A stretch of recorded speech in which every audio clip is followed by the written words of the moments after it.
¿Qué es el ciberacoso? Para entender el concepto de ciberacoso, primero es necesario comprender la definición de acoso.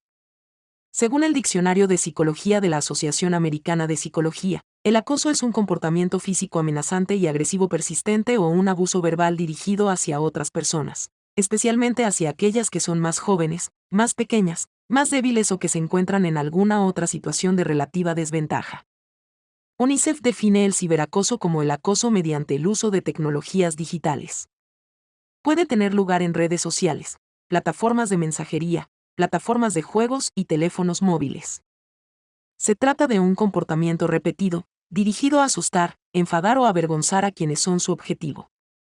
El crecimiento de las interacciones y actividades en el mundo digital ha cogido a la sociedad por sorpresa. La mayoría de nosotros no estábamos preparados para esta rápida transición, en términos de comportamientos adecuados. Ni los gobiernos ni los responsables políticos estaban preparados en términos de normas y políticas para el mundo digital. Esta rápida transición y la falta de preparación han creado un vacío social y legal, donde han surgido importantes amenazas. El ciberacoso es un claro ejemplo. El ciberacoso ha estado constantemente presente en la vida de niños, jóvenes y adultos, ya que no existían directrices morales ni normativas firmes para prevenirlo y abordarlo. Diferencias entre el acoso en el entorno físico y en el digital. Algunos incidentes de acoso pueden ser muy similares en el mundo online, ciberacoso. Sin embargo, algunas consideraciones importantes al comparar el acoso en entornos físicos y digitales son: interacción indirecta. Entorno físico, la interacción del acoso es directa. El incidente entre el acosador y la víctima se produce la mayoría de las veces cara a cara. Los acosadores pueden actuar de forma agresiva, verbal o físicamente, cuando la víctima está cerca. Entorno digital, el ciberacoso puede producirse indirectamente en el mundo digital a través de medios en línea. Las víctimas pueden ser personas conocidas o completos desconocidos. El ciberacoso puede producirse a través de mensajes de texto, redes sociales u otras plataformas digitales que no requieren una interacción directa cara a cara. Anonimato. Entorno físico, en el acoso tradicional, el anonimato es mínimo y la víctima suele saber quién es el agresor. Suele ser fácil identificar al acosador. Entorno digital, a pesar de que no todos los acosadores son anónimos, en el ciberacoso se da un mayor nivel de anonimato. El uso de cuentas ficticias o seudónimos en Internet por parte de los agresores dificulta a las víctimas la identificación de sus acosadores. El anonimato es una de las desventajas del ciberacoso porque para el acosador es más fácil iniciar y escalar los incidentes, ya que se siente protegido tras su identidad anónima. Omnipresencia. Entorno físico, el acoso en el sentido tradicional se limita a determinados entornos físicos, como empresas, escuelas o comunidades. El efecto se limita a esos entornos específicos. Entorno digital, el ciberacoso no tiene limitaciones geográficas. Cuando las personas tienen acceso a dispositivos digitales y a Internet, puede ocurrir en cualquier lugar y en cualquier momento, lo que tiene un efecto más generalizado en la vida de las víctimas. Ubicuidad. Entorno físico, el acoso en el pasado era más aislado y puede que no se produjera con tanta frecuencia. Suele ocurrir en momentos o circunstancias particulares. Entorno digital, dado que los aparatos digitales ofrecen una conectividad continua, el ciberacoso es omnipresente. Las víctimas pueden sufrir acoso las 24 horas del día, y a muchas les resulta más difícil abandonarlo, ya que el mundo de Internet está disponible constantemente. Unidad didáctica. ¿Cómo identificar si una persona ha sido víctima de bullying/ciberbullying? Duración: 3 horas. En muchos casos, los niños y jóvenes que son víctimas de acoso y ciberacoso no lo denuncian, por diferentes motivos como: miedo a las repercusiones de los acosadores. Temen volverse más vulnerables. Miedo a ser juzgado. Pensar que no tendrán suficiente apoyo, sentirse desamparados. Recibir castigos. Piensa que la gente se reirá de ellos. Vergüenza. Necesitan manejar la situación por sí mismos. No quieren seguir difundiendo el mensaje. Esto significa decir a los demás lo que se dice de ellos, etc. El acoso y el ciberacoso pueden dejar consecuencias devastadoras en la vida de las víctimas que repasaremos en profundidad en el capítulo Consecuencias del ciberacoso. Por lo tanto, como trabajador juvenil, padre o joven, Es muy importante identificar las señales que indican cuando una persona es víctima de ciberacoso y bullying. Ejercicio didáctico. Paso 1. La siguiente lista incluye diferentes signos para identificar si una persona se ha convertido en víctima. Proporcione la lista a sus alumnos y pídales que analicen cada uno de los signos y los clasifiquen en 3 grupos. Grupo 1. Señales de ciberacoso e intimidación. Grupo 2. Señales de ciberacoso. Grupo 3. Señales de acoso. Lista de señales. Soledad. Evitan constantemente mencionar sus actividades / interacciones habituales en línea.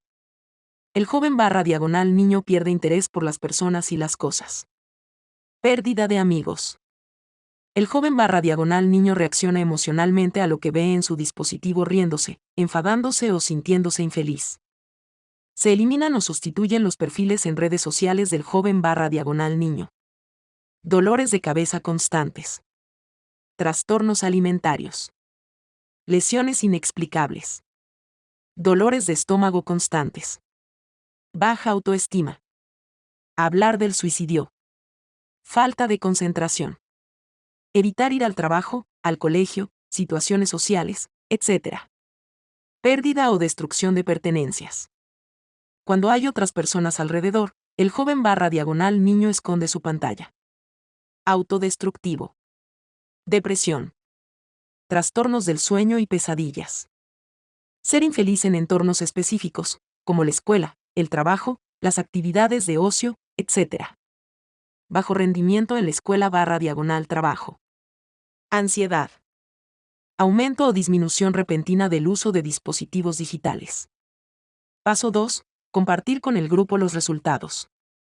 Algunos ejemplos de señales de acoso y ciberacoso son: la soledad, depresión, baja autoestima, ansiedad, dolores de cabeza constantes, dolores de estómago constantes, estar nervioso después de tener una interacción en línea, leer un mensaje, etc.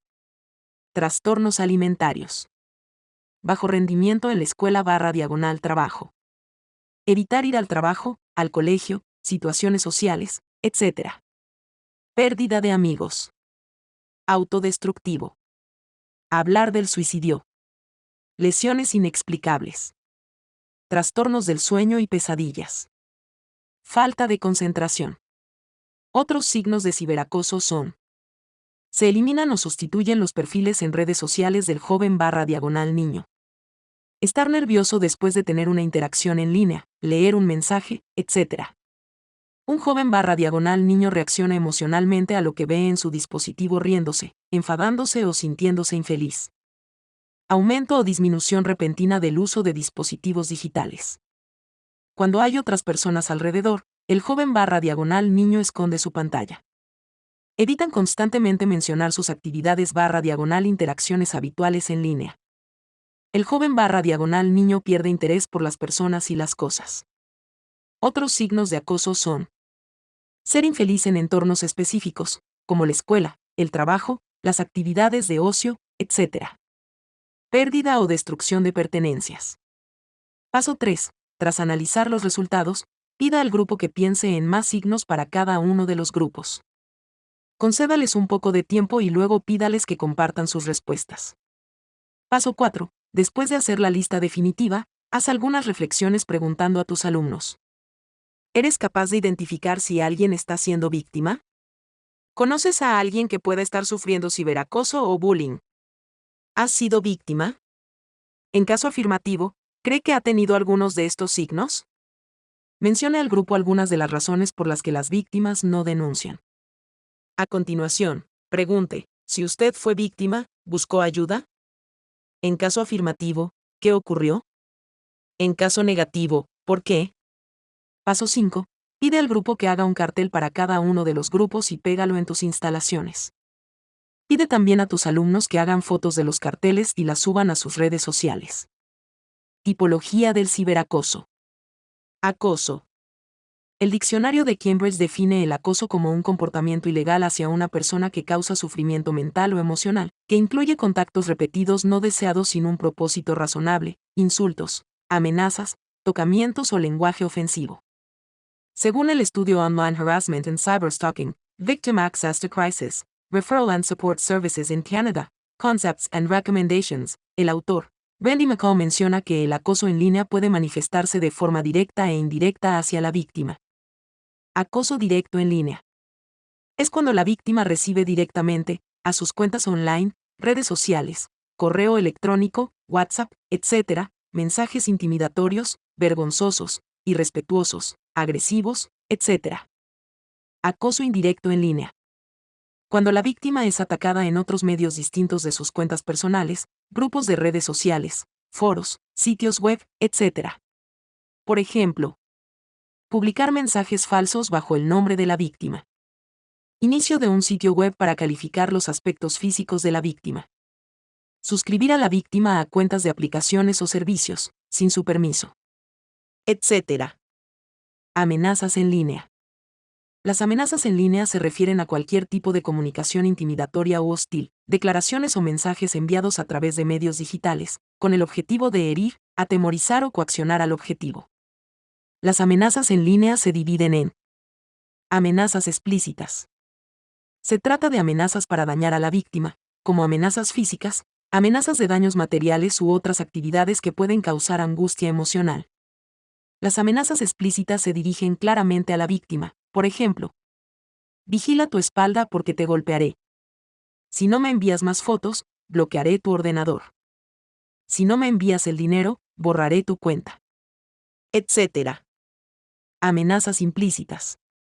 La intención de causar daños a la víctima es la misma que la amenaza explícita. Sin embargo, las amenazas implícitas se comunican mediante pistas, insinuaciones, lenguaje indirecto, etc. La víctima debe deducir el peligro del mensaje implícito, por ejemplo, la gente como tú debería ser golpeada. Si yo fuera tú, pararía. Etc. En ambos casos, las víctimas deben ponerse en contacto con la policía si la amenaza pone en peligro su vida. A lo largo de este capítulo verás cómo las amenazas online pueden manifestarse en diferentes tipos de ciberacoso, especialmente en phishing, robo de identidad digital, doxing, outing, ciberacoso y sextorsión. Denigración o desprestigio. Denigrar o menospreciar puede definirse en las siguientes acciones. Negar la importancia de un individuo. Atacar la reputación de la víctima. Subestimar ante los demás el buen valor de una persona. El agresor difunde información falsa, cruel o hiriente sobre la víctima, a través de medios digitales. La denigración se produce de varias formas, como por ejemplo, difamación, es el acto de hacer comentarios falsos o difamatorios sobre la moralidad, personalidad u otros atributos de una persona, en un esfuerzo por dañar su reputación. Difusión de información falsa. Algunos ciberacosadores tienen la habilidad de difundir información falsa sobre sus víctimas, haciendo que sus amigos u otras personas piensen cosas sobre su comportamiento, vida personal u opiniones que no son ciertas. Humillación pública. Consiste en humillar a la víctima, normalmente publicando fotos, vídeos o comentarios de forma vergonzosa o comprometida. Creación de contenidos difamatorios. Los autores diseñan sitios web, perfiles en redes sociales y otros contenidos en línea con el propósito de criticar a su víctima. Suplantación de identidad. Los atacantes crean perfiles falsos en las redes sociales, crean sitios web falsos, se suscriben a grupos o foros y publican información inexacta o perjudicial bajo la identidad de la víctima. Esto puede causar importantes repercusiones para la víctima.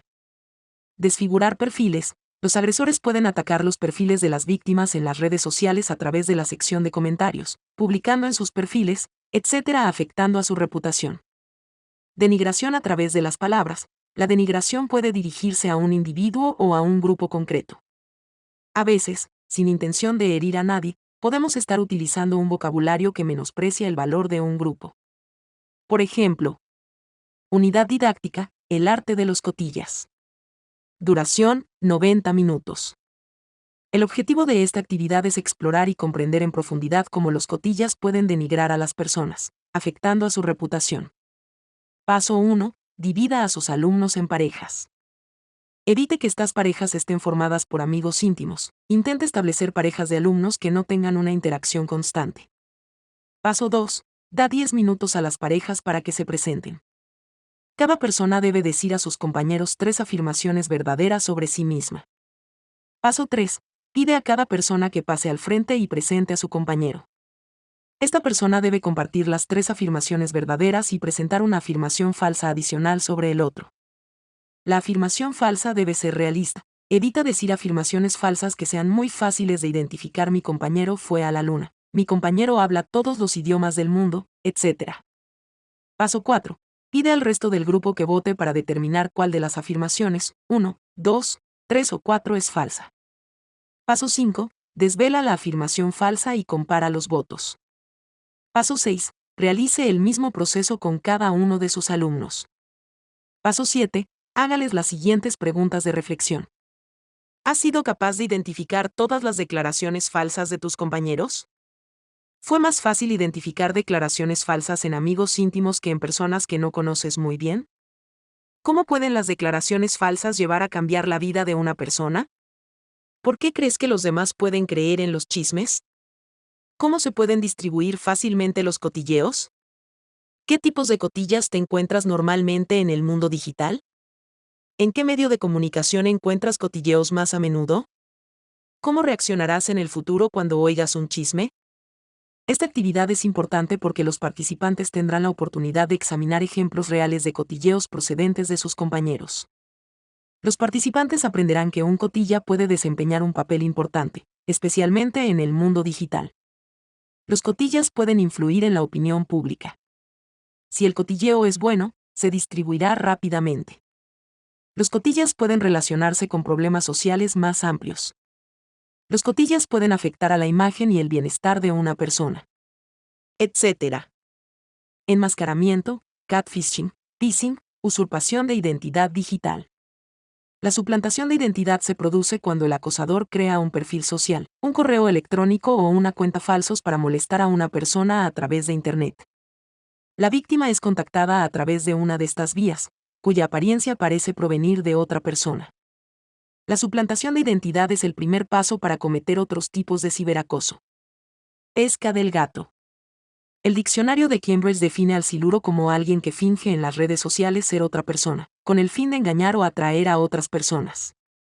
En la mayoría de las ocasiones, el catfishing implica un perfil de suplantación de identidad, en el que una persona finge estar enamorada de la víctima y mantener una relación en línea con el fin de obtener dinero, regalos, etc. Las señales más comunes para sospechar que podemos ser víctimas del catfishing son: el falso amante quiere hacer avanzar la relación muy rápido. Los falsos amantes ponen 1000 excusas para no conocerse en persona. Al principio, fingen y muestran que tienen una vida agradable, sin problemas financieros.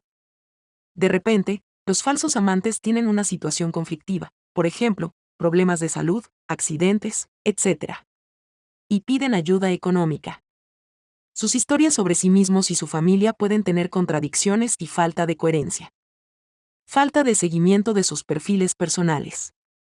El falso amante pide que la relación sea más especial, haciendo que se mantenga en secreto. Evitar videoconferencias o dar la cara, etc. El término catfishing se popularizó en las comunidades juveniles tras el estreno del programa de televisión Catfish, producido por MTV, en el que Nev Shulman y Max Joseph ayudan a personas reales a verificar la autenticidad de las identidades de sus amantes y a encontrar a la persona que se esconde tras la máscara. El canal MTV ofrece un pase de 24 horas en el que se puede acceder gratuitamente a algunos de los episodios de Catfish. Los episodios muestran cómo operan los estafadores y las consecuencias que el catfishing tiene en víctimas reales. Phishing. El phishing es una forma de ataque de ingeniería social que se produce cuando se engaña a la víctima para que abra un correo electrónico, mensaje de texto, etc. enmascarado que parece legítimo. La víctima confía en la fiabilidad del contenido, ya que en la mayoría de los casos tienen la misma marca corporativa, mismos logotipos, colores, etc. Posteriormente, el correo pide al receptor que haga clic en un enlace, descargue un archivo, etc., lo que puede provocar la instalación de malware para robar credenciales.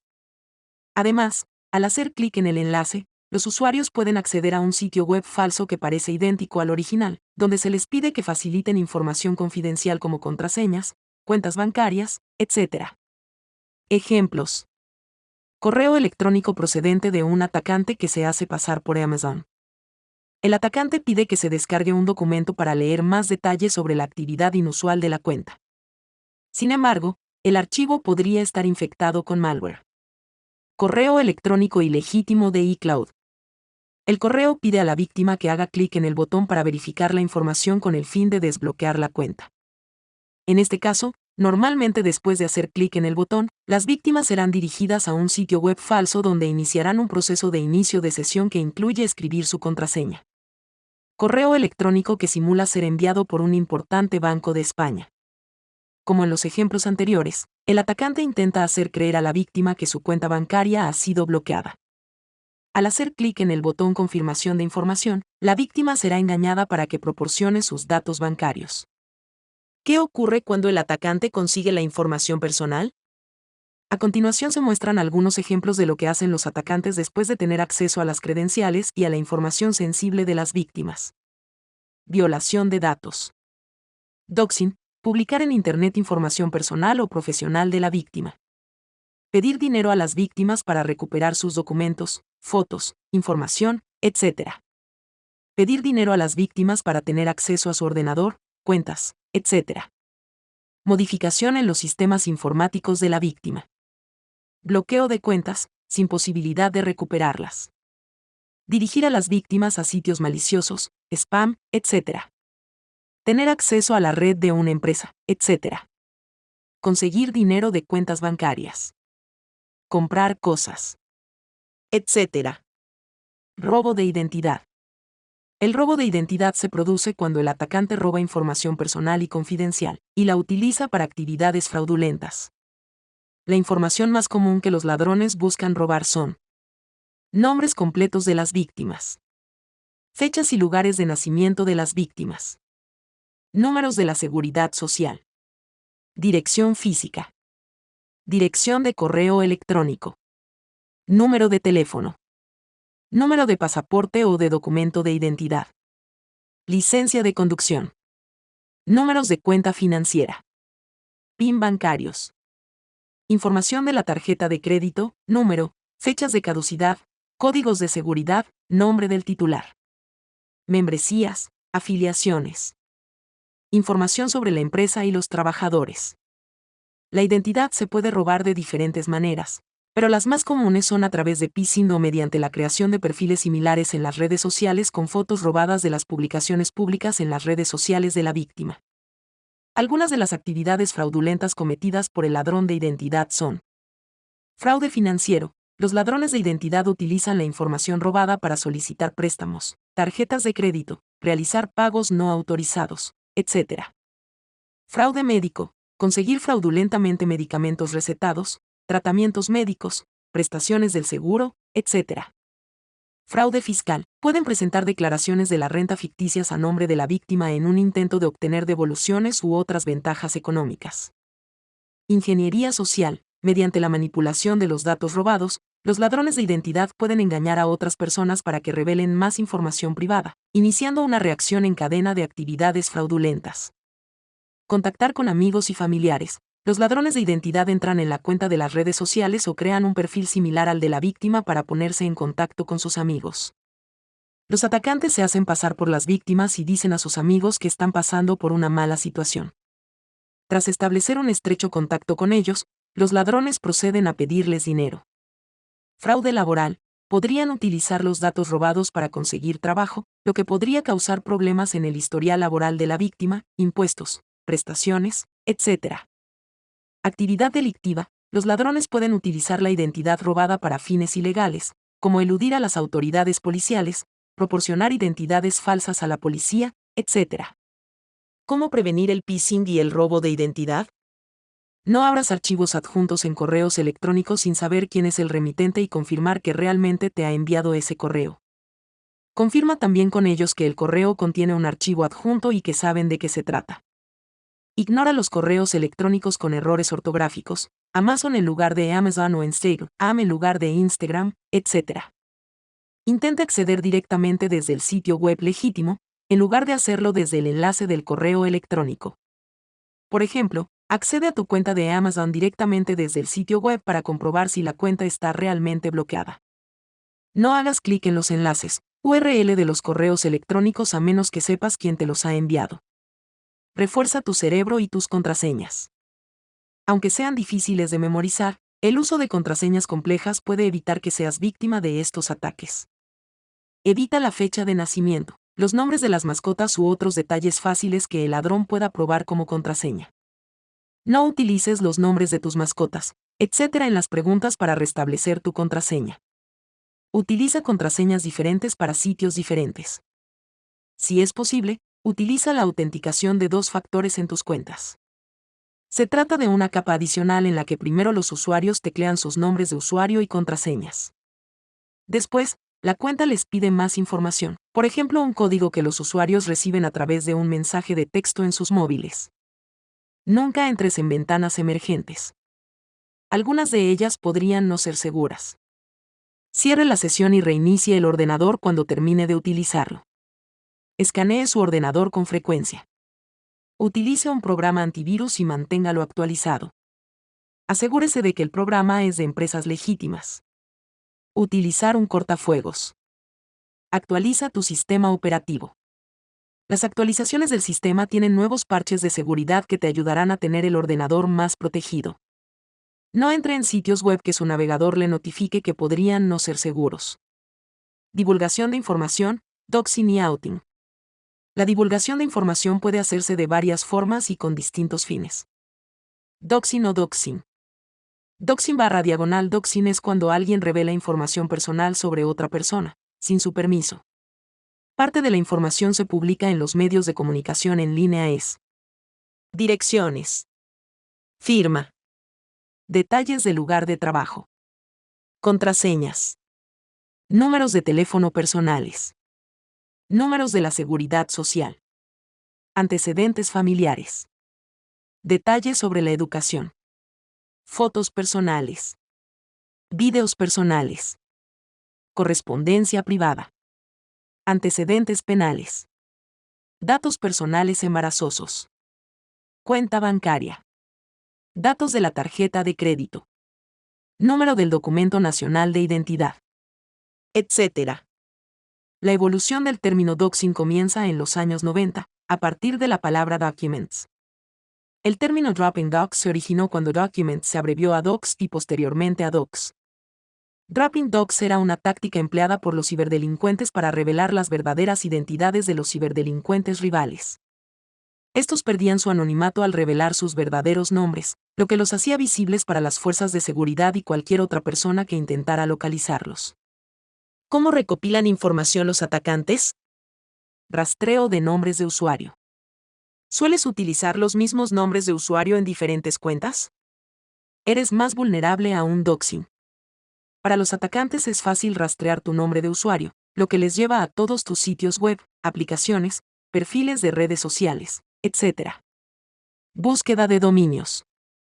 Los datos de los propietarios de nombres de dominio se conservan en un registro y suelen ser accesibles al público.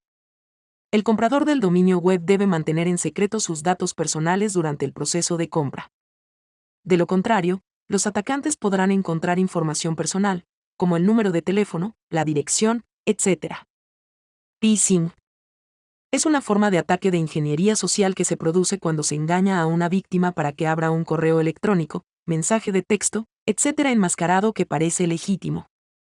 Consulta todos los detalles del phishing en el subcapítulo Masquerading, Catfishing, Phishing, robo de identidad digital. Ocultación de paquetes. Los datos se estructuran en paquetes cuando viajan por Internet. Cuando un atacante intercepta y lee datos privados que viajan a través de una red, se conoce como rastreo de paquetes. Las amenazas suelen utilizar este método para acceder a datos confidenciales, como mensajes de correo electrónico sin cifrar, información financiera y contraseñas de acceso. Dado que cualquiera puede conectarse a una red Wi-Fi pública, el rastreo de paquetes suele producirse cuando la víctima está conectada a ella. Comprobación de los perfiles en las redes sociales. Muchas personas no incluyen configuraciones privadas en sus perfiles de las redes sociales, lo que hace que los desconocidos tengan acceso directo a fotos, información, perfiles educativos y laborales, miembros de la familia, situación financiera, ubicaciones, etc. Rastreo de direcciones IP. El atacante puede obtener la dirección IP de la víctima y rastrear su ubicación física.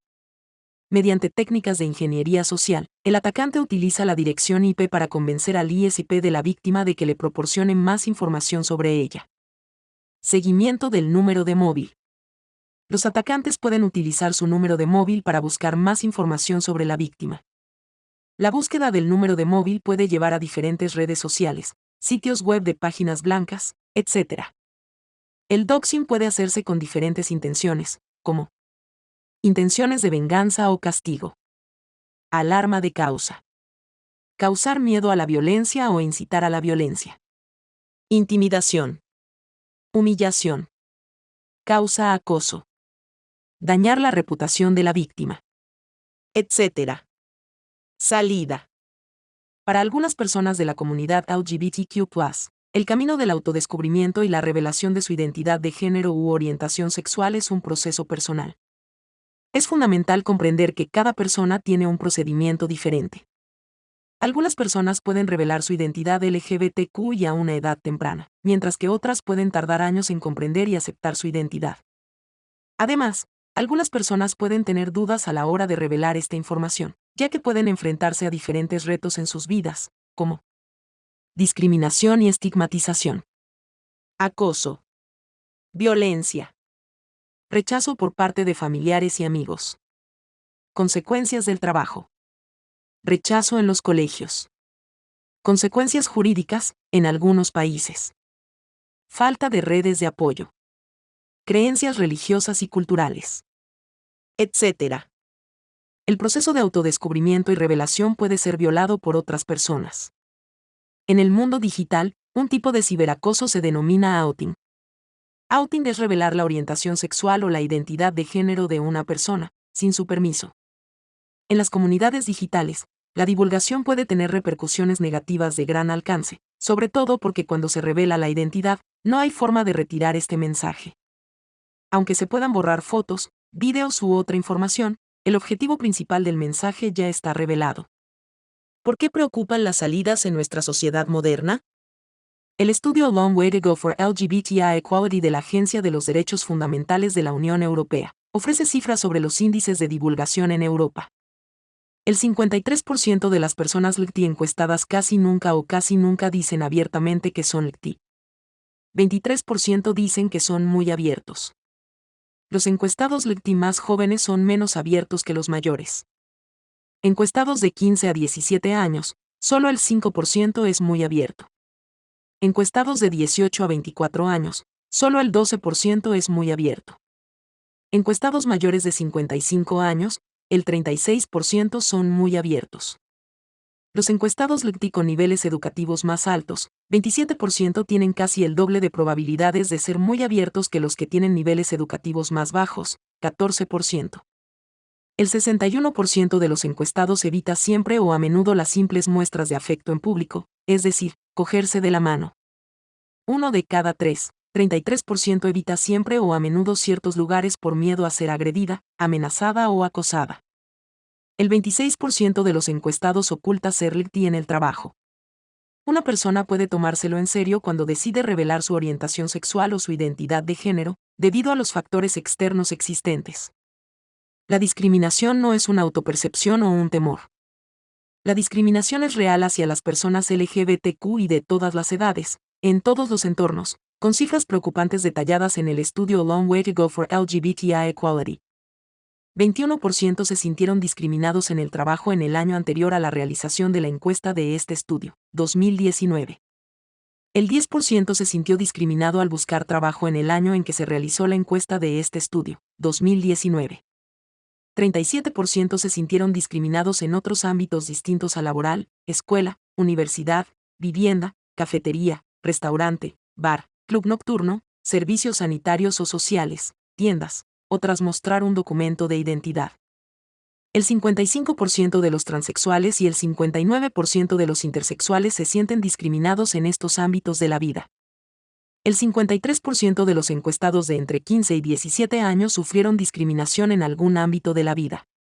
El 41% de los encuestados mayores de 18 años sufrió discriminación en algún ámbito de su vida. De los incidentes recientes de discriminación, solo el 11% fueron denunciados ante el Organismo Nacional de Igualdad u otra organización. Unidad didáctica, el caso de Channing Smith. Duración, 2 horas. El objetivo de la actividad es aumentar la concienciación sobre las consecuencias negativas de la intervención y la violación del proceso de revelación de información de las personas de las comunidades LGBTQI. Paso 1. Pida a sus alumnos que investiguen sobre el caso de Channing Smith de Tennessee. Paso 2. Pídeles que respondan a las siguientes preguntas. ¿Quién era Channing Smith? ¿A qué edad se convirtió en objetivo de ciberacoso? ¿Cómo participó en la salida? ¿Había Channing revelado su sexualidad públicamente antes del ataque principal? ¿Qué pasó después de que se filtraran los mensajes? ¿Cómo reaccionaron los compañeros? ¿Qué hizo Channing Smith? ¿Por qué Channing Smith estaba decepcionado por los atacantes? ¿Qué opinas del último mensaje de Channing Smith? ¿Dónde vivía Channing Smith? ¿Vivía en una zona rural o en una ciudad? ¿Cómo reaccionó el director del centro tras el homenaje de los alumnos? Paso 3. Revise y discuta las respuestas de sus alumnos. Paso 4. Haz las siguientes preguntas de reflexión. ¿Crees que el ciberacoso puede tener consecuencias diferentes para las víctimas que viven en un pueblo rural que las que viven en ciudades? ¿Qué acciones se podrían haber hecho antes de suicidarse? ¿Cómo se pueden prevenir estos incidentes en tu entorno, escuela, trabajo, etcétera? ¿Cómo puede afectar a su bienestar mental sacar a alguien del armario sin su permiso? ¿Qué tipo de apoyo puede ofrecer a las personas del colectivo LGBTQI para proteger sus derechos? ¿Qué acciones e iniciativas crees que son necesarias para que las personas de las comunidades LGBTQI no oculten sus identidades de género u orientaciones sexuales? Paso 5. Pida a sus alumnos que se dividan en grupos. Pida a cada grupo que identifique las principales citas de la familia y los amigos de Channing Smith. Por ejemplo, de Joshua Smith, hermano de Channing Smith. Nadie merece morir mientras se abre camino en este complejo viaje llamado vida. Pídeles que seleccionen citas y creen un collage para concienciar sobre el outing y sus consecuencias negativas. Motive a sus alumnos para que selecciona un diseño de cuadrícula creativo que se adapte a todos los mensajes. Combina diferentes texturas. Combina diferentes colores para crear llamativos contrastes. Utilizar el 3D y otras técnicas creativas. Paso 6. Presentar los collages. Cada grupo debe dar la razón de las citas seleccionadas. Pega los collages en tus instalaciones. Pide también a tus alumnos que hagan fotos de los carteles y las suban a sus redes sociales. El estudio de este caso es relevante para promover y facilitar la inclusión de las comunidades LGBTQI. El caso de Channing Smith es una conmovedora demostración de lo común que es la violación de la intimidad. El hecho de que Channing Smith saliera del armario le causó un impacto extremadamente perjudicial en su bienestar general, lo que le llevó a quitarse la vida. Este caso muestra cómo algunas personas pueden subestimar la privacidad, los derechos y los valores de los demás. Es importante respetar y preservar la libertad de las personas para expresar quiénes son, cuando quieran. Comprender que la orientación sexual y la identidad de género de una persona es un asunto privado y personal. Revelar la identidad de género /diagonal o la orientación sexual de una persona, sin su permiso, es una violación de su intimidad. Permitirles y apoyarles para que revelen esta información a otras personas, en sus propios términos y plazos, es una forma de honrar su proceso. Ofrezca apoyo y aceptación. Exclusión. El diccionario de Cambridge define la exclusión como el acto de no permitir que alguien o algo participe en una actividad o entre en un lugar. Por desgracia, es demasiado habitual que la exclusión se utilice como una forma cruel de acoso entre las comunidades jóvenes. Este tipo de conducta discriminatoria no solo se da en el mundo real, sino también en el digital. Hablando del mundo digital, la exclusión es un acto intencionado de no incluir a una persona en grupos en línea, etc. Las personas utilizan con frecuencia la exclusión, tanto en un contexto como en otro, para establecer su dominio, denigrar a los demás o seguir los comportamientos de sus iguales. Algunos ejemplos de exclusión pueden ser: no invitar a una persona a un chat de grupo donde se organizan diferentes actividades presenciales. Excluir a alguien de participar en debates, como foros en línea, comunidades en línea, etc.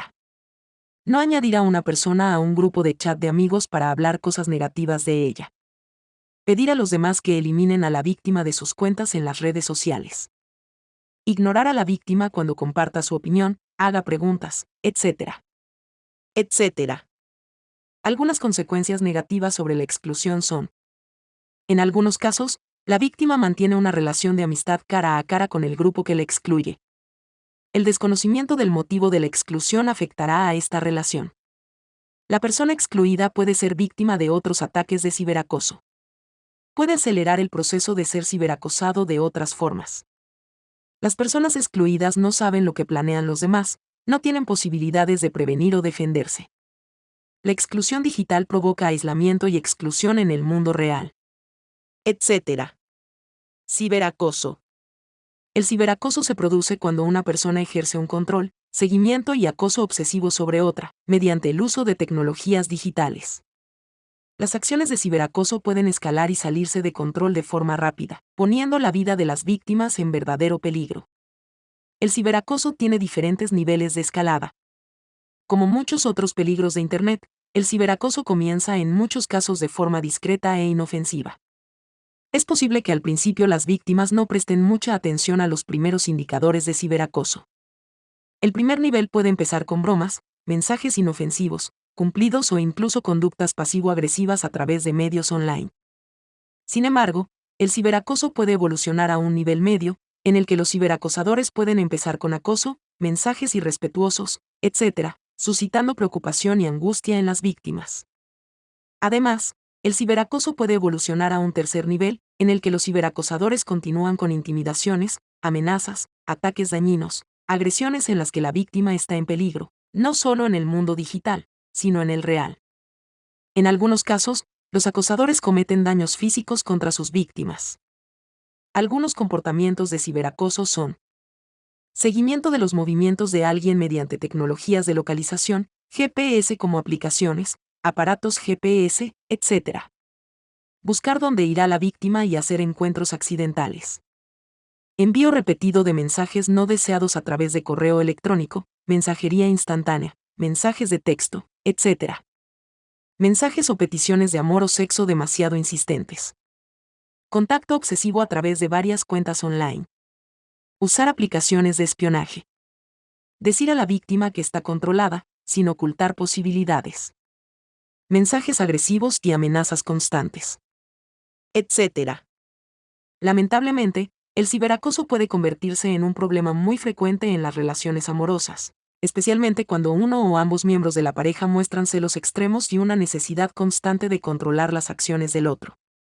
Las tácticas de ciberacoso en estas situaciones pueden adoptar formas muy diversas, indicando con frecuencia falta de confianza, baja autoestima y escasas seguridades. Lamentablemente, en nuestra sociedad desprevenida, muchas de las siguientes tácticas de ciberacoso están normalizadas en las relaciones. Mantener una estrecha vigilancia sobre las actividades online de la pareja. Comprobar constantemente la hora de su última conexión en línea. Echar un ojo a sus contactos sociales. Preguntar con quién hablan y por qué. Solicitar acceso a sus gadgets personales o plataformas de comunicación. Solicitar la localización GPS del interlocutor. Preguntar al interlocutor por qué ha visto un mensaje pero no ha respondido enseguida. Algunos indicios que pueden hacerte saber que eres víctima de ciberacoso o que corres el riesgo de serlo son: control obsesivo de cada uno de sus movimientos en línea. Compromiso constante con la mayoría de tus posts. Contactar, controlar y seguir a amigos y familiares. Preguntas constantes y obsesivas: ¿con quién estás? ¿Dónde estás? ¿Qué estás haciendo? No tome su solicitud de dejarlo solo. Etcétera. ¿Cuál es la diferencia entre acoso y ciberacoso? Los términos de acoso y ciberacoso pueden sonar similares, sin embargo existen algunas diferencias entre ellos. En el ciberacoso el agresor tiene un comportamiento obsesivo. Los ataques de ciberacoso hacia una víctima son más frecuentes que en el acoso. El ciberacoso puede durar largos periodos de tiempo. Al principio, las personas pueden no ser conscientes de que son víctimas de ciberacoso. Puede que no experimenten angustia o miedo en un primer momento. Unidad didáctica: la pirámide del ciberacoso. Duración: 90 minutos. El objetivo principal del ejercicio es concienciar sobre la alarmante y rápida escalada de los comportamientos de ciberacoso. Los alumnos podrán repasar las consecuencias que estos comportamientos obsesivos provocan en las víctimas. Paso 1. Pide a tus alumnos que vean el video realizado por la cadena ABC News, Nightline, publicado por keniatas. Paso 2. Pide a los participantes que analicen los comportamientos de ciberacoso del video y los clasifiquen en los principales niveles de la pirámide del ciberacoso. Incidentes de primer nivel. Incidentes de segundo nivel. Incidentes de tercer nivel. Paso 3. Mostrar los resultados al grupo. Paso 4. Plantea al grupo las siguientes preguntas de reflexión. ¿Qué opina de la escalada de este caso? ¿A qué nivel cree que es importante tomar medidas contractivas? ¿Por qué? ¿Crees que el ciberacoso se da con más frecuencia en personas de un sexo o identidad de género concretos? ¿Crees que el ciberacoso tiene repercusiones en la vida real? ¿Por qué es importante tomar medidas contraproducentes lo antes posible? Las enseñanzas extraídas del caso de Courtney Allen sirven de clara advertencia de que el ciberacoso puede constituir una amenaza tanto en el mundo físico como en Internet. Revisar este caso es importante para tomar conciencia de lo crucial que es identificar y detener el ciberacoso, en sus inicios, primera fase. Muchas veces, las personas subestiman la situación e ignoran los indicios iniciales de ciberacoso porque creen que no existe un riesgo inminente. Por otro lado, cuando las víctimas no resuelven y detienen la situación, el ciberacoso puede escalar de forma inquietante y rápida. Cuanto más se intensifica, más complicado es detener a los ciberacosadores. Puede tener repercusiones terribles que afecten enormemente a nuestras vidas. Insultos electrónicos, flaming y trolling. Los insultos electrónicos son un tipo de ciberacoso presente en todos los medios de comunicación. En llamas. Según el Social Media Victims Law Center, el flaming es una forma de ciberacoso que consiste en insultar e intimidar repetidamente a otro usuario en un foro en línea. Las redes sociales, los chats, YouTube, las salas de juego o cualquier plataforma en línea en la que los usuarios puedan compartir contenido son lugares habituales para el ciberacoso flaming. Los flames son a menudo personales y pretenden hacer sentir al destinatario vergüenza y humillación. Currycan. El trolling es la publicación intencionada de información ofensiva y provocativa en Internet con el fin de sabotear conversaciones, provocar o evocar sentimientos fuertes en otras personas. Los trolls pueden mostrar una serie de actividades perturbadoras, como difundir información falsa, utilizar la ironía y el sarcasmo para provocar reacciones, enviar mensajes incendiarios, etc. El objetivo de los trolls es divertirse incitando al caos, manipulando a los demás, etc.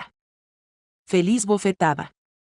El diccionario de Cambridge define el happy slapping como la actividad de atacar a alguien y filmar el ataque, especialmente con un teléfono móvil. ¿Por qué preocupan las dichosas bofetadas en nuestra sociedad moderna?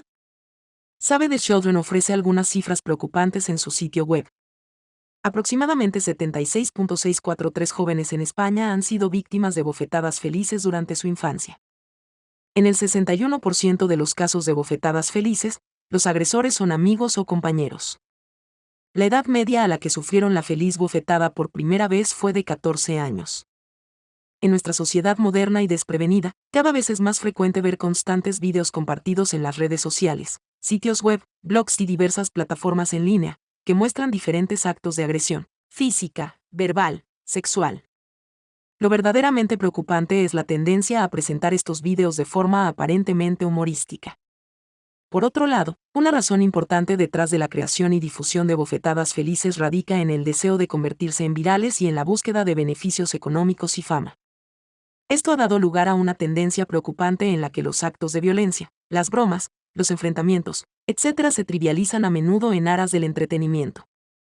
En la era digital, donde los algoritmos de las redes sociales recompensan el aumento de visibilidad y seguidores, los creadores suelen elaborar intencionadamente contenidos que traspasan los límites de lo aceptable. Estos contenidos divertidos desdibujan los límites entre la realidad y la diversión, y los espectadores no son conscientes de la gravedad de estas situaciones. Según Save the Children, happy slapping tiene los siguientes patrones y fases comunes. Primera fase. Acuerdo previo. Normalmente, existe un acuerdo entre dos o más individuos sobre cuándo y cómo atacar a otra persona. Normalmente, la víctima es alguien que ya ha sufrido acoso o ciberacoso. El pretexto. Los acosadores suelen buscar un pretexto para aislar a la persona a la que piensan agredir. Buscan lugares donde puedan estar solos y donde nadie pueda detener la agresión. Agresión física. En la mayoría de las ocasiones la agresión es realizada por más de una persona, donde unos se disponen a grabar el incidente y los otros agreden a la persona. Hay algunos otros casos, donde un incidente agresivo surge sin planificación previa, y otros capturan el momento. Segunda fase. Compartir las imágenes. Una vez completada la primera fase, la segunda consiste en compartir este contenido agresivo a través de diferentes medios online. La víctima sufre un daño continuado como consecuencia tanto del ataque como de la reproducción constante en dispositivos digitales. El happy slapping es un fenómeno en el que debemos plantearnos importantes cuestiones sobre la insensibilización a la violencia, la reducción de la empatía en nuestra sociedad y las consecuencias de normalizar la agresión en nuestras interacciones digitales. El happy slapping difumina cada vez más las fronteras entre la vida real y la realidad virtual. Las comunidades juveniles y otros grupos deben ser conscientes de las implicaciones éticas de los contenidos que consumen y comparten, para lograr un entorno en línea seguro y saludable. Unidad didáctica, la erosión de la empatía y el respeto. Duración, 3 horas. El objetivo de esta actividad es concienciar sobre las líneas difusas que existen entre ser gracioso y perder la empatía y el respeto hacia los demás. Además, este ejercicio busca tomar conciencia de cómo los momentos graciosos desembocan en situaciones incontroladas que pueden cambiar nuestras vidas para siempre. Paso 1. Pida a sus alumnos que vean el siguiente video. Un video de Awesome Champ que muestra felices incidentes de bofetadas. Paso 2. Formule las siguientes preguntas de reflexión. ¿Le ha hecho gracia este video? Eche un vistazo a la siguiente imagen. ¿Cuántas visitas tiene el video? ¿Cuándo se publicó el video? ¿Cuántos me gusta tiene el video? ¿Qué tan rápido puede viralizarse una víctima? ¿Cómo cree que se sintieron esas personas en ese momento? ¿Cómo cree que se sienten estas personas ahora que se han hecho virales? ¿Crees que pueden convertirse en blanco de más incidentes graciosos? Algunas de estas personas podrían ser elegidas al azar. ¿Cuáles crees que podrían ser víctimas de las dichosas bofetadas? ¿Cree que los que no fueron elegidos al azar participan en un entorno saludable, en el trabajo, con su familia / amigos, etc.? Paso 3. Echa un vistazo a cada uno de los siguientes comentarios reales de este video y determina el nivel de conocimiento de la persona que lo escribió. Nivel 1. No es consciente de la feliz bofetada. Nivel 2. Medianamente consciente. Puede que la gente no sepa qué es el happy slapping, pero sabe que estos videos no son éticos. A pesar de ello, se ríen de ellos. Nivel 3. Totalmente consciente de las bofetadas felices y sus consecuencias. A esa envoltura de plástico le gustó tanto la primera chica que se quedó con sus gafas. Eso y el espejo me tenía LMAO. Broma del plátano. Y la risa después. La primera tiene potencial. Puede ser una estrella. El tío del espejo en la cama pensaba para sí, ahora ya sabes cómo me siento cada mañana. Nunca bromees con alguien al lado de una carretera, y no bromees con los empleados de un negocio. Bromear con los empleados de una tienda cuando están de turno es una buena forma de que te detengan. Bromas en privado con gente que conoces, sí, divertidas. Bromas con desconocidos por internet, no, te buscas problemas. Es aterrador cómo la gente ha normalizado las bromas a extraños mientras están ocupados en sus propios asuntos. Yo convencida de que no me voy a reír. Yo riendo tan duro después de que el primer clip. Esto fue genial. Me reí mucho. Los 3 envoltorios de plástico de la puerta me hicieron llorar gracias, lo necesitaba. Incluso ella se sorprendió de su propio aspecto. Broma de peligro invisible, funciona siempre. La rata bromeada debería ser encarcelada. No respeta el espacio privado. La broma del plátano de goma, la broma del fantasma de la manta, la broma del espejo y la broma del envoltorio de plástico fueron diabólicas. Y divertidísimas. También fueron las únicas bromas humanas de este video, ya que es peligroso gastar bromas a alguien cerca de una carretera, especialmente cuando hay tráfico, y está mal gastar bromas a desconocidos en una zona pública, como una tienda de comestibles. Aviso, si asustas a alguien y le da un infarto, te pueden acusar de asesinato y seguro que te rompen el bolsillo. La primera broma nunca debe hacerse en las aceras de las carreteras, especialmente cuando la primera opción de escape de la víctima en respuesta es hacia la carretera. Reacción de los abogados: alguien va a ser demandado. Advertencia: nunca jamás tires ni siquiera un falso ratón a una persona que tiene musofobia. Si se trata de una mujer al límite, te derribará y luego te levantará para volver a derribarte. Estos ejemplos son como perder la confianza de la gente en ti. Esa bofetada de plátano fue personal. El espejo era lo mejor, jaja. Todo es diversión y juegos hasta que alguien resulta herido y te enteras de que estás pagando sus facturas del hospital. Paso 4. Muestra al grupo el siguiente comentario. Todo es diversión y juegos hasta que alguien resulta herido y te enteras de que estás pagando sus facturas del hospital. Pida a sus alumnos que investiguen sobre el caso de Gavin Waterhouse, ocurrido en Keighley en 2008. Los alumnos deben responder a las siguientes preguntas. ¿Qué ocurrió? Describa el incidente. ¿Quiénes participaron en el dichoso ataque a bofetadas? ¿Quién era Gavin Waterhouse? ¿Quién es Mark Masters? ¿Quién es Sean Thompson? ¿Qué edad tenían los implicados en aquel momento? ¿Quién grabó el atentado? ¿Cuál era la duración del video? ¿Cuál fue la actitud de los atacantes? ¿Qué pasó con Gavin Waterhouse?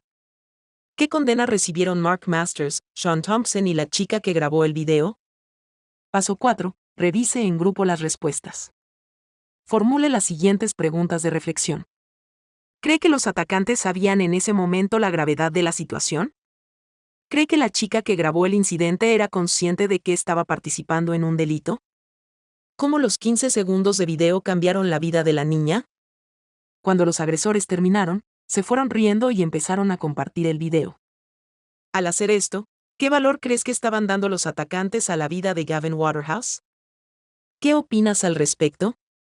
¿Cree que la sociedad es consciente de las bofetadas felices? ¿Cree que las comunidades juveniles han perdido los valores de empatía y respeto?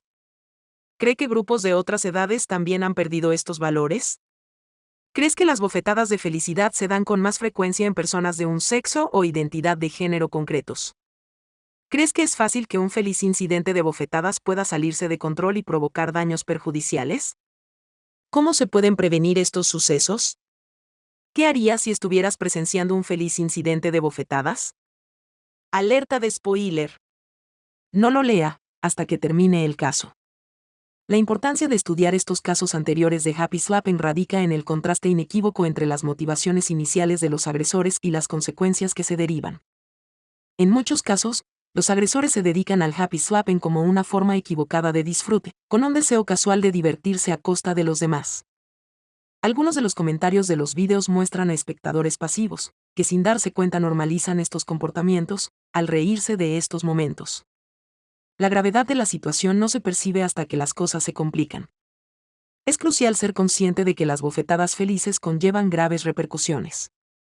Los agresores de Happy Slapping pueden enfrentarse a repercusiones legales, como la cárcel. Mark Masters fue condenado a 7 años. Thompson a 6 años y la adolescente, que grabó el video, a 2 años. Por otro lado, las víctimas luchan no solo con las lesiones físicas, sino también con las cicatrices emocionales. Por desgracia, Gavin Waterhouse es una de las muchas víctimas que no están aquí para compartir sus historias. Podemos participar activamente para reducir estos sucesos, es importante. Evita consumir este tipo de videos. No compartas contenidos de bofetadas felices. No participes en bofetadas alegres. Intervenir siempre que seamos testigos de un acontecimiento.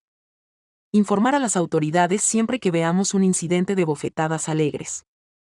Ayudar a la víctima. Sextorsión o coacción sexual en línea. Sextorsión o coacción sexual en línea son algunos de los términos conocidos para obtener contenidos sexuales en línea, sobre todo fotos y videos mediante diferentes tácticas, como las amenazas. Según el FBI, la sextorsión puede producirse en diversas plataformas digitales, como servicios de chat, sitios web, aplicaciones y juegos en línea en los que los usuarios se reúnen y participan. En algunas circunstancias, la primera comunicación con el delincuente podría ser una amenaza. La persona podría decir tener una imagen o un video del menor y amenazar con compartirlo a menos que la víctima proporcione más fotos. Otra forma en que podría comenzar las extorsiones es cuando los niños creen que están hablando con un amigo de edad similar, expresando interés en una conexión romántica, o alguien que parece estar dando algo de valor. Tras obtener uno o varios videos o fotografías, los agresores recurren a amenazas de publicación o incluso a la violencia física para obligar a la víctima a proporcionar más material. Cuando los niños se ven atrapados en este patrón, con frecuencia se sienten avergonzados, asustados y confusos, lo que les disuade de pedir ayuda o denunciar los abusos. Según el Departamento de Seguridad Nacional de Estados Unidos y Europol, algunas otras tácticas utilizadas por los agresores son: crear una relación falsa con la víctima, captura en secreto mensajes y videos pornográficos de chat, contactar con el menor a través de diferentes identidades, hacerse pasar por alguien de sexo diferente, hackear cuentas para obtener fotos o videos de contenido sexual, amenazar con acabar con la propia vida si la víctima se niega a proporcionar imágenes sexuales, analizar la lista de amigos de la víctima y otras cuentas de redes sociales de acceso público para saber más sobre ella y buscar más información personal que pueda dañar su reputación.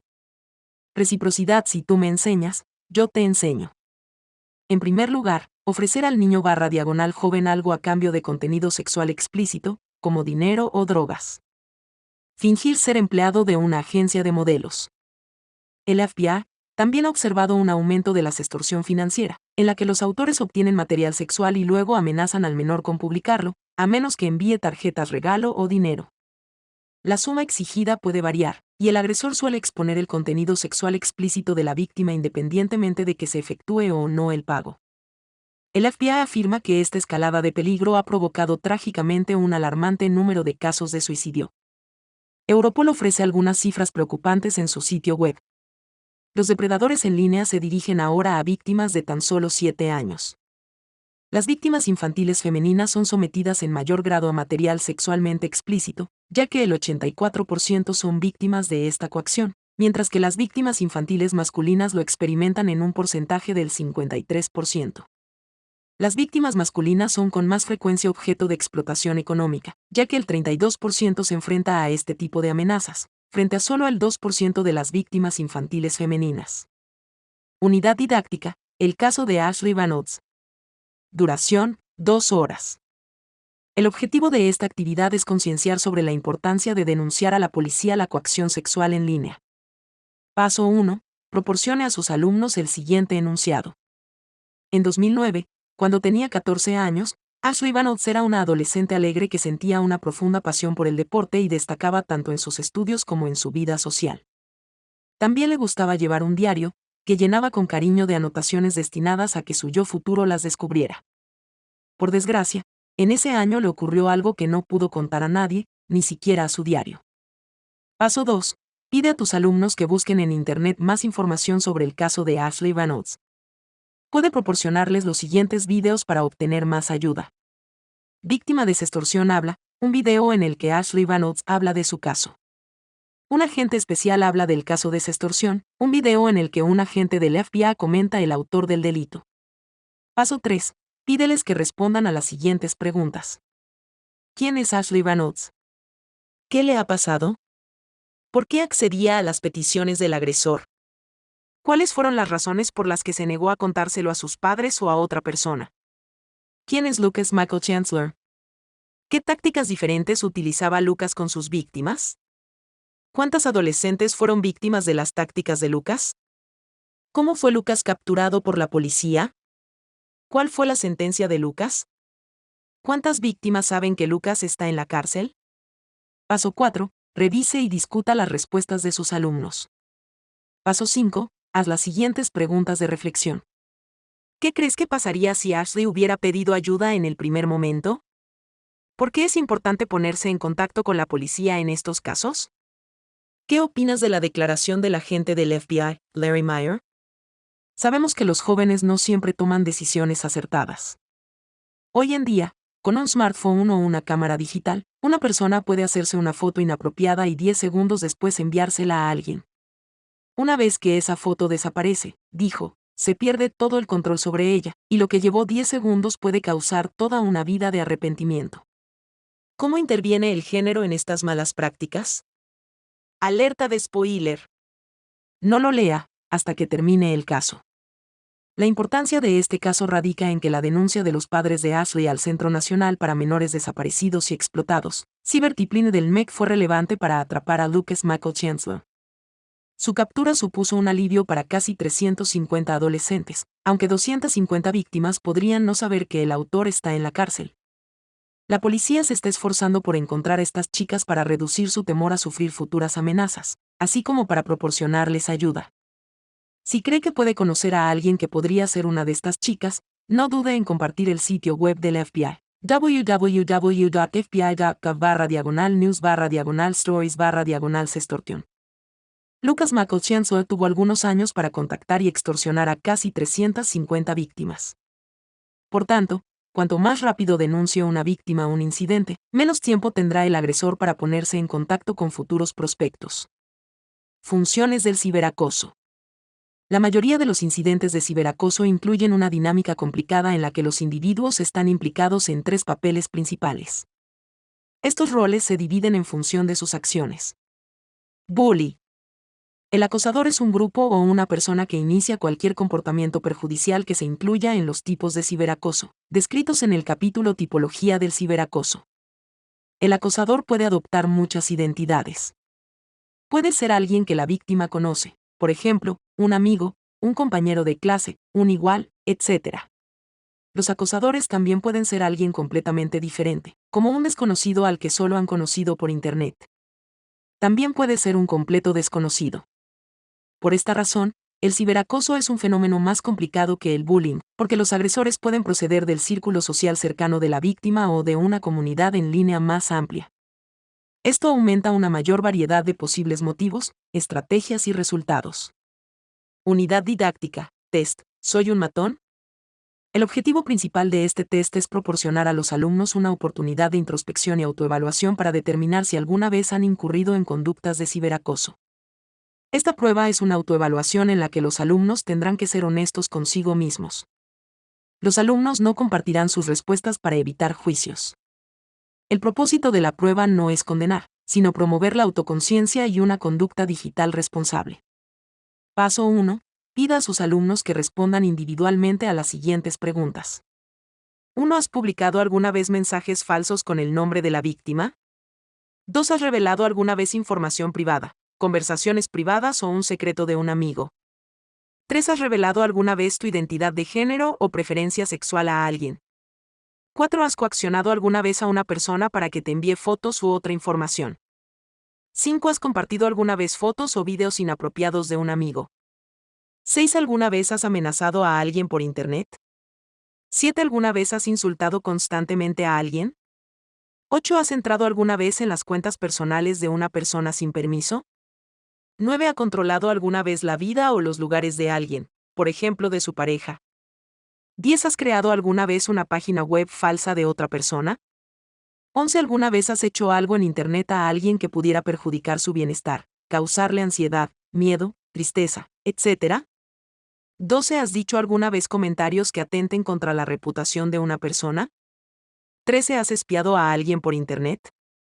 14. ¿Alguna vez has enviado un virus a un amigo a propósito? 15. ¿Ha contactado alguna vez con alguien haciéndose pasar por otra persona? 16. ¿Te has peleado alguna vez con palabras malsonantes e insultos en algún medio de comunicación online? 17. ¿Ha utilizado alguna vez los datos personales de alguien para obtener algún tipo de beneficio? 18. ¿Alguna vez has excluido a alguien de los medios de comunicación online? 19. ¿Has grabado alguna vez vídeos o fotos divertidos que perjudiquen a las personas que aparecen en ellos, que afecten a su reputación, violencia, etc.? 20. ¿Has establecido alguna vez una relación falsa con alguien en Internet? 21. ¿Con qué frecuencia participas en estas situaciones, ya sea iniciando el comportamiento o participando en un grupo? Casi a diario. Al menos una vez por semana. Una vez cada 2 meses. Me ha pasado varias veces. Paso 2. Pida a sus alumnos que cuenten sus respuestas. Preguntas numeradas del 1 al 20. Cada respuesta afirmativa vale 1 punto. Cada respuesta negativa equivale a 0 puntos. Pregunta número 21. Respuesta A, 20 puntos. Respuesta B, 15 puntos. Respuesta C, 10 puntos. Respuesta D, 5 puntos. Paso 3. Proporcione a sus alumnos los siguientes resultados.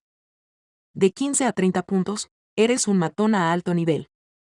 De 10 a 14 puntos, eres un matón de nivel medio. De 6 a 10 puntos, corres el riesgo de convertirte en un matón. De 1 a 5 puntos, Enhorabuena, tiene buenas interacciones en línea. Paso 4. Pida a sus alumnos que escriban las respuestas a las siguientes preguntas de reflexión. Es importante que las escriban para que puedan responsabilizarse de sus pensamientos, comportamientos y acciones. Sus respuestas serán solo para ellos mismos y no se desvelarán. Ahora que conoces los resultados de tu examen, ¿qué puntuación has obtenido? ¿Qué le parece la puntuación? ¿Qué consecuencias crees que están causando tus comportamientos a otras personas? ¿Cómo puedes mejorar estos comportamientos negativos? ¿Crees que necesitas ayuda adicional para reducir estos comportamientos? Si tu respuesta es afirmativa, considera que tu monitor juvenil puede ofrecerte apoyo sin juzgarte. Es importante que los alumnos sepan que algunos de ellos podrían haber estado implicados en ciberacoso, debido al desconocimiento de sus consecuencias. Por lo tanto, esta prueba será útil para salvar esta brecha de conocimiento y hacer algunas reflexiones individuales sobre sus interacciones en línea y la frecuencia de sus comportamientos. Grupos de víctimas y vulnerables. La víctima es la persona a la que se dirige el acosador. Hoy en día, la mayoría de la gente, especialmente los jóvenes, pasa gran parte de su vida interactuando en Internet. Por lo tanto, siempre existe la posibilidad de que alguien se convierta en objetivo. Lamentablemente, lo terrible del ciberacoso es que no tiene límites.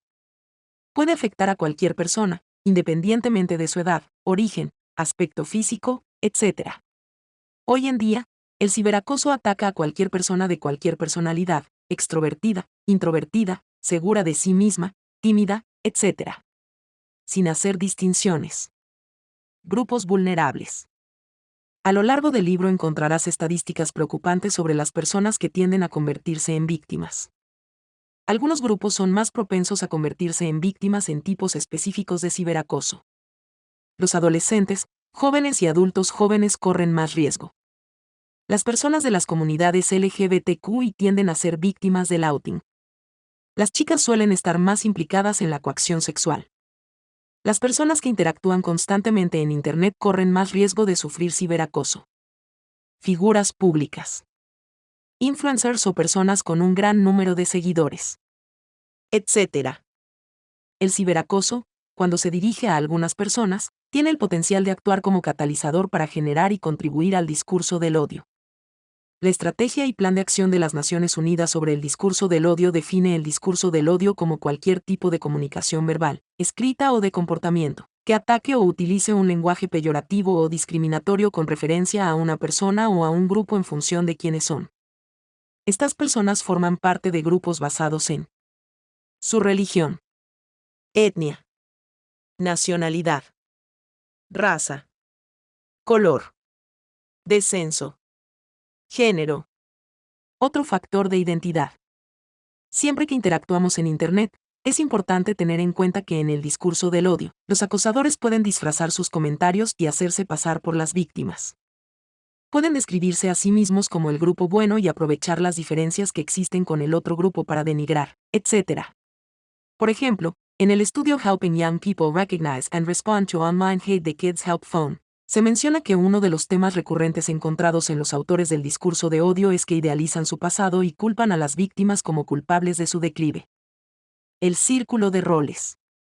Diferentes estudios han demostrado que en el bullying, ciberbullying o cualquier otro tipo de agresión puede darse un escenario preocupante, una fluidez de roles dentro de una misma persona. Esto implica que en muchas ocasiones una persona puede moverse frecuentemente entre los roles.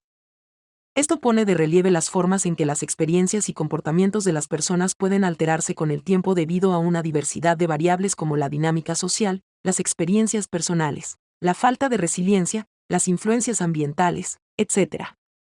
De víctima a acosador. Algunas personas que fueron víctimas en un incidente pueden convertirse posteriormente en acosadores en futuros sucesos.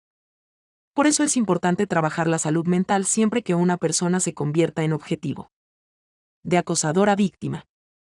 Aunque podríamos pensar que los acosadores tienden a estar siempre en este papel, también corren el riesgo de convertirse en víctimas, debido a factores como exposición de sus acciones. Si las acciones de los agresores son denunciadas o expuestas públicamente, pueden ser objeto de represalias por parte de la víctima o de otras personas, condena pública, críticas, etc. Cambios en la dinámica social. Las relaciones entre iguales pueden cambiar socialmente, lo que puede alterar el equilibrio de poder. En caso de que un acosador pierda su posición de dominio dentro de un grupo social, puede convertirse en el blanco del ciberacoso.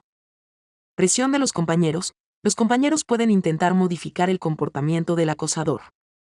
Los agresores pueden convertirse en víctimas si se resisten a cambiar. Transeúntes. Los espectadores son los principales testigos. Son aquellas personas que ven cómo se produce el ciberacoso pero no participan personalmente. Los transeúntes tienen el poder de marcar una diferencia significativa a la hora de influir en el desenlace del ciberacoso. Por lo tanto, los espectadores pueden dividirse en función de la acción que decidan llevar a cabo. Externos son aquellos que observan cómo se produce el acoso pero deciden no implicarse ni hacer nada al respecto.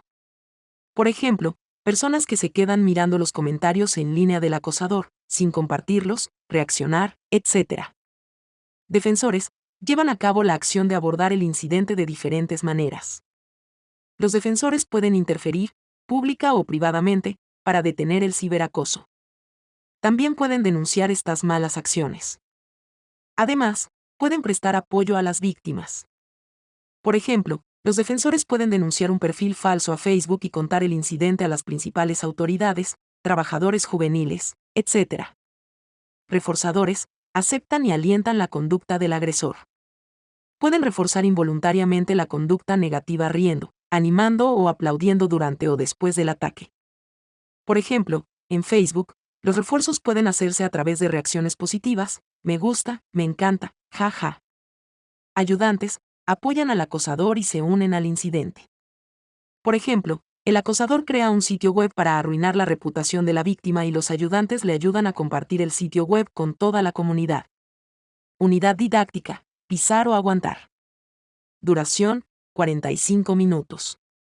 El objetivo principal de la actividad es adquirir conocimientos y conciencia de las razones que hacen que los transeúntes intervengan o no en una situación de ciberacoso.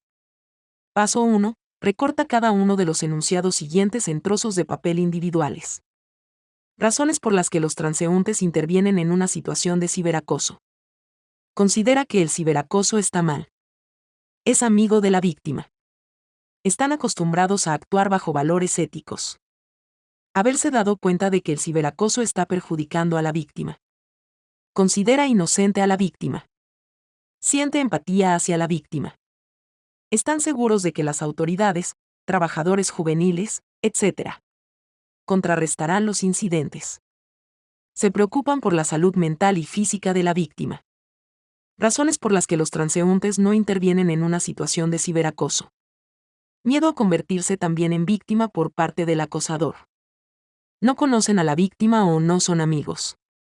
No tienen herramientas o conocimientos sobre cómo abordar adecuadamente el incidente de ciberacoso. No son conscientes de las consecuencias del ciberacoso en la víctima. No creen que las autoridades, animadores juveniles, etc. vayan a contrarrestar los incidentes. Sienten que van a perder poder o reputación. Piensan que no es su problema. Son amigos del matón. Haz más declaraciones para que cada uno de tus alumnos tenga una. Paso 2. Pide a tus alumnos que coloquen el trozo de papel dentro del globo. Los alumnos deben inflar el globo y atarlo con la cuerda a la pierna. Paso 3. Formar dos grupos asegurándose de que se mezclan las afirmaciones de por qué intervienen o no los transeúntes. Paso 4. Una persona de cada grupo debe pasar al centro. Intentarán pisar el globo del otro. La primera persona que pise el globo tendrá que recoger la afirmación y volver al grupo. El grupo tendrá 20 segundos para decidir si la afirmación es. Razones por las que los transeúntes intervienen en una situación de ciberacoso. Una razón de por qué los transeúntes no intervienen en una situación de ciberacoso.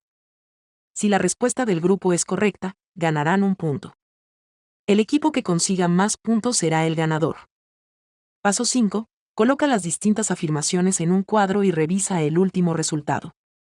Paso 6. Formule las siguientes preguntas de reflexión. ¿Por qué los transeúntes desempeñan un papel crucial en los incidentes de ciberacoso? Si fueras un espectador, ¿qué harías? ¿Qué papel desempeñarías? ¿Qué puede pasar si decides ser extranjero? ¿Defensor? ¿Reforzador? ¿Asistente? Esta actividad es importante para que los jóvenes aprendan que ser un espectador defensor puede ayudar a la persona que sufre ciberacoso. Ser un espectador ajeno, un reforzador o un ayudante es básicamente pisar a la víctima. Sin embargo, los jóvenes pueden decidir ponerse del lado de la víctima y evitar los peligros de escalada que pueden provocar estos incidentes.